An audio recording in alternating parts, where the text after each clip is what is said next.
Welcome to the Women on the Rise podcast. This is where we talk all things entrepreneurship aimed at female entrepreneurs. Whether you are just starting out or you have a 7 or an 8-figure business, we bring you the greatest tools, techniques, and ideas for inspiration for your business.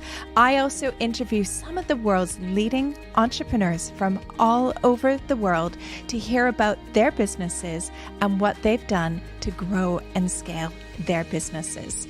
I welcome you to join us in our journey for Women on the Rise. Welcome to another episode of Women on the Rise. And today we are looking at the very popular topic of collaborations and how you as a small business owner can find a collaboration which is going to be win-win for your business. Now, today is a bit of an unexpected recording for me because I was actually going to be doing some interviews, but those were postponed. And so I thought, what better reason than to jump in the studio? But I set a challenge to some of our members and said, what are some solo episodes that you would like me to talk about? And this episode I am dedicating to Dr. Abir, who is one of our members who's based in the UAE.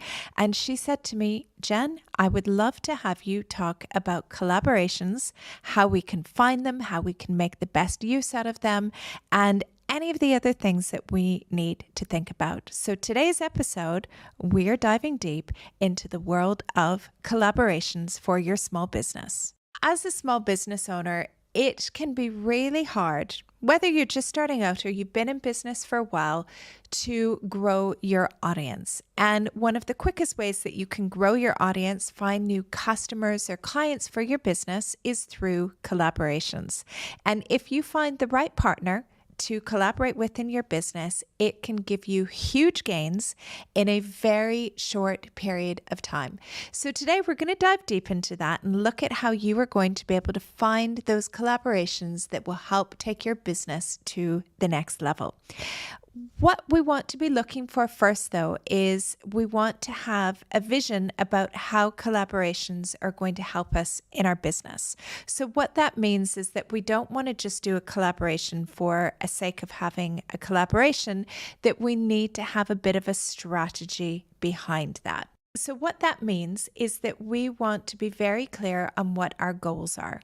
So like everything that we do in business, we need to set some goals. So what is it that we want out of the collaboration, and what is that going to do for us in our business? So oftentimes when we are doing collaboration, that we want to be able to find a collaboration partner that is going to be complementary for our business. So let's say, for example, you have a business which sells honey. Maybe you sell honey as gift baskets. Maybe you provide honey to hotels. Maybe you're doing some B2B and some B2C. So what kind of businesses, if you have a honey business, could you be collaborating with? Well, there are a number of different businesses. So you could look, for example, at doing a collaboration with a business which provides another type of food product. So it could be something that maybe you could collaborate together that might be complementary for cooking, that could take honey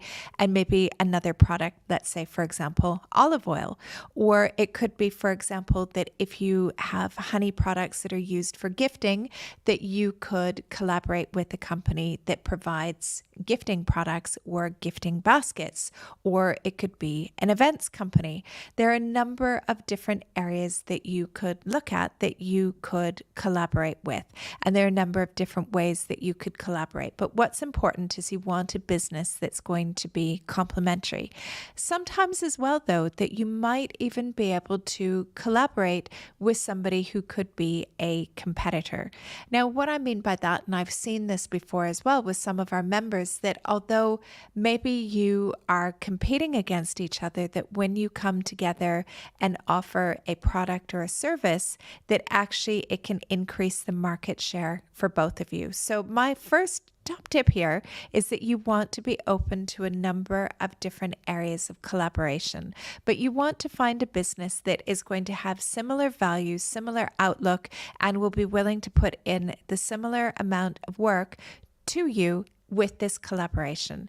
The other thing as well to think about is that we all maybe have dreams of collaborating with very big businesses that are substantially bigger than us, but that might not be the best move for you to take, because a very large business oftentimes will not be interested in that collaboration, or they will have requirements that you end up doing so much or giving away so much that there's not really a lot of value in that for you as well. So be quite strategic in finding that right collaboration partner for your business.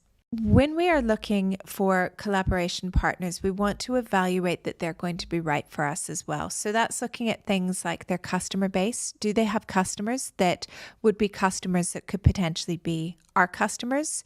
Do they, as a business, have the same values, beliefs, and principles as us as a business as well?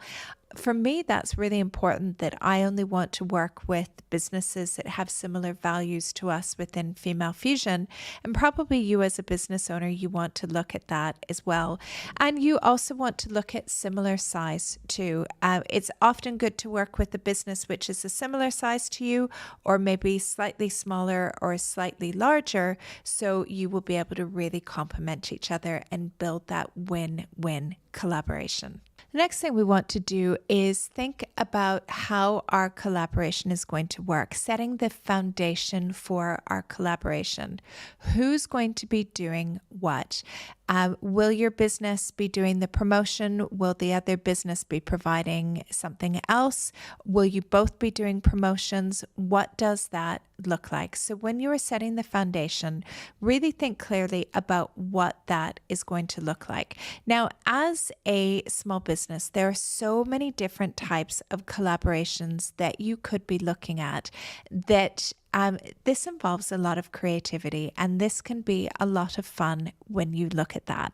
What I see within Female Fusion is there are so many different types of collaborations that our members come up with. So it could be as simple as doing something like putting an event on together. So maybe you co-host an event together and you invite all of your audiences together to that event. It could be you're co-hosting a webinar or a training workshop, or it could be something a little bit further where you're each providing complementary services and you package that together in one service or product that your audience could purchase from you.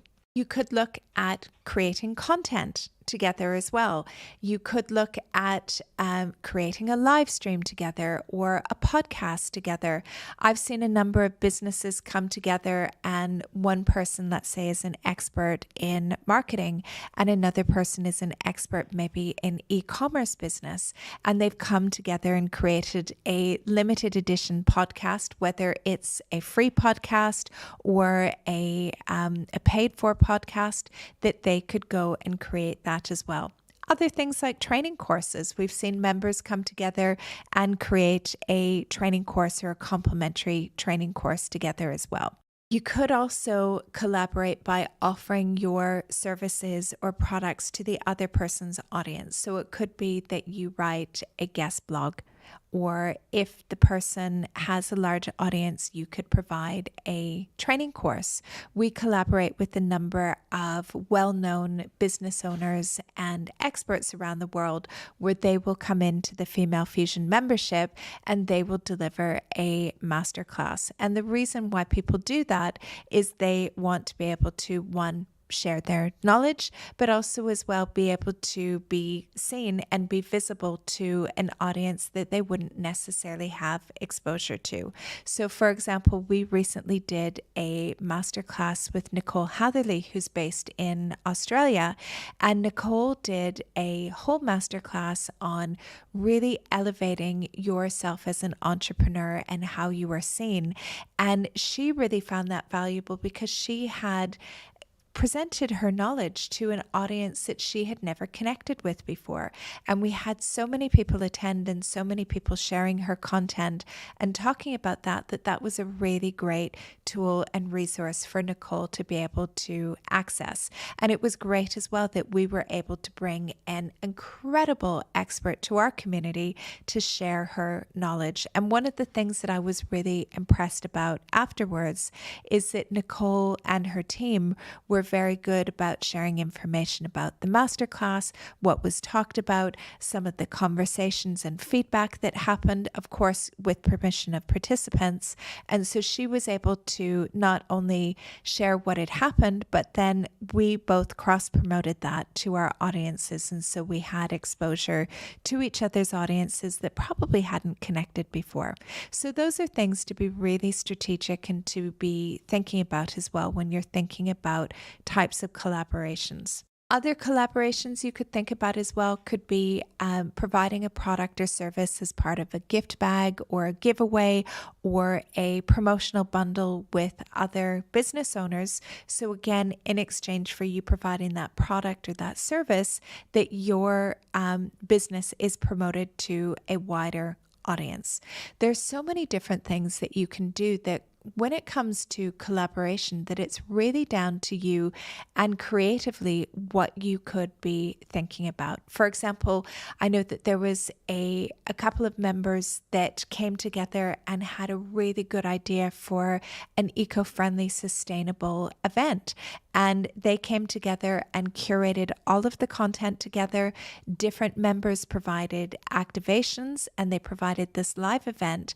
And instead of them just having an audience of maybe 500, 1,000, 2,000 people with all of the collaboration partners that came together, they were able to invite over 20,000 people to attend their event. So sometimes you're able to be small, but still access a wider market. When we are creating a collaboration, though, it's very important that we are clear on who is doing what, because you could have great chemistry, brainstorming, all of these different things when you meet, but your collaboration might fall apart if you are not very clear on who is doing what and how that's going to be implemented and what the timelines are against that. Nobody wants to be part of a collaboration where they do all of the work, they share it with their audience and make everything happen, and the other person benefits, unless that is something which is agreed. So be very clear at the beginning when you come together to create this collaboration, who is doing what. Within Female Fusion, we actually have a legal template which has been provided by Crimson Legal, which is an MOU or Memorandum of Understanding template, which allows you to create that for your collaboration, detail who is doing what and what the deadlines are. When you have something like this laid out, it's really easy for you to be able to see what that process is going to look like. If you don't have that mapped out, you open yourself up for dissatisfaction, for things not being done and the collaboration not working the way that you want it to. So do ensure that when you are planning your collaboration, that you're very clear on everybody's roles, everybody's deliverables, and maybe even set some KPIs for yourself as part of that. Even if you get along so well with that person, even if they are your business bestie, avoid any doubt by having an agreement put in place about who is doing what as part of that collaboration. Believe me, when you do that, it will feel so much easier and flow to be able to get that collaboration and partnership done. Now, when we are ready to start going with our collaboration, this is where it's so great that we have an agreement about who is doing what, because then you are both delivering and creating and implementing as you agreed, and hopefully you will start to see that your audience will grow. You each are bringing to the table two very different audiences, or it could be potential similar audiences, and what you will be able to do is benefit from each other's audiences. At the end of your collaboration, you also want to be able to determine how successful it was and to measure that. So what you will want to do is at the end of your collaboration, evaluate how successful it's been.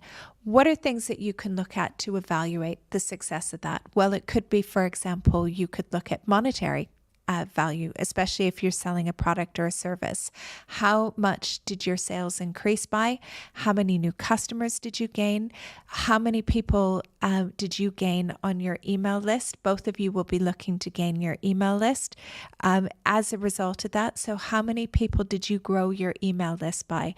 And it's useful for you to look on both sides. So partner A, partner B, how many new customers? How many more people on your mailing list? How much has your revenue increased by? How many people visited your sales page? Any of those sorts of metrics that we would use anyways, you want to build that into your collaboration to see how it worked. You also want to be able to sit down with your collaboration partner when it's finished and just have a conversation. What worked well? What didn't work well? What could we do in the future? Do we want to work together in the future? What will that look like? Maybe what things do we need to change to have this be even more successful? Because when you have a collaboration which is win-win for both sides, it's going to help you get there faster. It's going to help your business grow faster. So it's a great opportunity for you to grow your business. I am so passionate about scaling up businesses. I want you to have the most profitable business that you can possibly have. And that is why I delivered 10 masterclasses, my absolute favorite masterclasses that will help you scale up your business. I live delivered them, but the greatest thing is I've also packaged it together that you can access it today and get access to these 10 masterclasses that will take you through everything from financial management to creating your strategy to using events to new business development and creating your elevator pitch. Not only that, things like building your email list and creating lead magnets and freebies. All the things that you need to scale up your business. You can access it today for the special price of $97. If you go to femalefusionnetwork.com/scale up, you can see everything that's included and get immediate access to